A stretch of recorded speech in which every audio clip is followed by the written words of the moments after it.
Bonjour à tous et à toutes, je suis Richard Emouk, l'entrepreneur innovant qui a créé le premier coffret sur l'immobilier vendu dans toutes les Fnac de France. Dans cette série de vidéos très enrichissantes, on y aborde le thème des montages d'opérations immobilières qui peuvent te permettre de réaliser 500 000 € de bénéfices en 24 mois. Ces bénéfices en font saliver plus d'un. Mais il ne faut pas oublier que ces types d'opérations sont extrêmement risqués. Le premier risque est le risque commercial.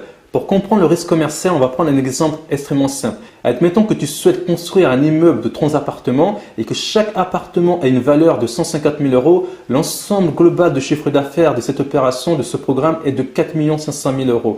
Le risque commercial serait que tu n'arrives pas à vendre suffisamment d'appartements de ce programme pour payer l'ensemble des frais que tu dois payer sur cette opération, c'est-à-dire les coûts de construction, les crédits à la banque, les personnels qui a travaillé avec toi. Et c'est ce qu'on appelle un risque commercial. Et donc, tu dois, au moment où tu vas monter ton opération, tu dois absolument savoir à partir de quel moment tu t'éloignes de ce risque commercial. Je m'explique. Admettons que sur ce programme bien précis, tu sais que ton risque commercial s'éloigne à partir de 4 millions € de chiffre d'affaires. Pourquoi? Parce qu'à partir de 4 millions € de chiffre d'affaires, tu sais que tu payes tout le monde, les intérêts de la banque, les constructeurs, le personnel qui a travaillé avec toi. Donc, ce qui veut dire que ton objectif premier, c'est pas de gagner de l'argent, mais c'est de vendre 27 appartements de ce programme. À partir du moment où tu as vendu 27 appartements de ce programme, là, tu t'éloignes de ce risque commercial qui peut te faire défaut. Donc, je pense que tu as compris que tu dois absolument maîtriser ce phénomène. Le second risque serait de choisir une mauvaise structure de société mal adaptée à ton projet. Je m'explique. Admettons que pour ce programme, tu choisisses de concevoir une société civile de construction-vente. Une société civile de construction-vente est créée normalement pour gérer ce type d'opération immobilière.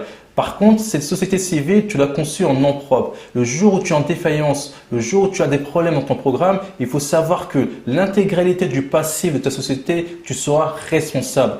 Pour répondre à ton besoin d'être informé de manière fiable à tous les risques qui peuvent être liés à ce type d'opération immobilière, on a conçu le premier coffret de promotion immobilière qui va te permettre d'avoir accès de manière qualitative, de manière pertinente, avec du contenu vidéo à toutes les informations qui peuvent te permettre d'éviter de prendre des risques dans ton opération immobilière. Et ce coffret, il est entièrement gratuit. Pour l'obtenir, tu as simplement à t'inscrire à notre site internet Au Meilleur Conseil et tu recevras ton coffret gratuitement. À très vite pour une nouvelle vidéo. En attendant, je te laisse avec quelques extraits de ton coffret que tu peux recevoir gratuitement. Et encore une fois, coûte que coûte, continue jusqu'au bout, jusqu'à la victoire. Ciao. Société civile de construction-vente.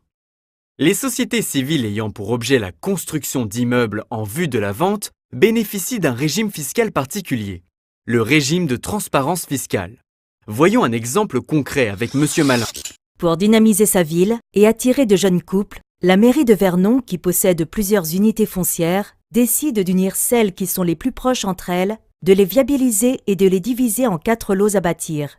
Il décide de faire un appel d'offres pour rechercher des promoteurs prêts à bâtir des projets ambitieux. Monsieur Malin et ses associés répondent à l'appel d'offres pour le lotissement dénommé Camero. La mairie de Vernon, après avoir étudié leur dossier, sous certaines conditions, décide de leur vendre le lotissement pour y bâtir 45 pavillons. Il est à noter que la parcelle de terrain acquise dans un lotissement est en principe à la fois constructible, viabilisée, c'est-à-dire raccordable au réseau d'eau potable, d'électricité, de téléphone, etc., délimitée via un bornage réalisé par un géomètre expert.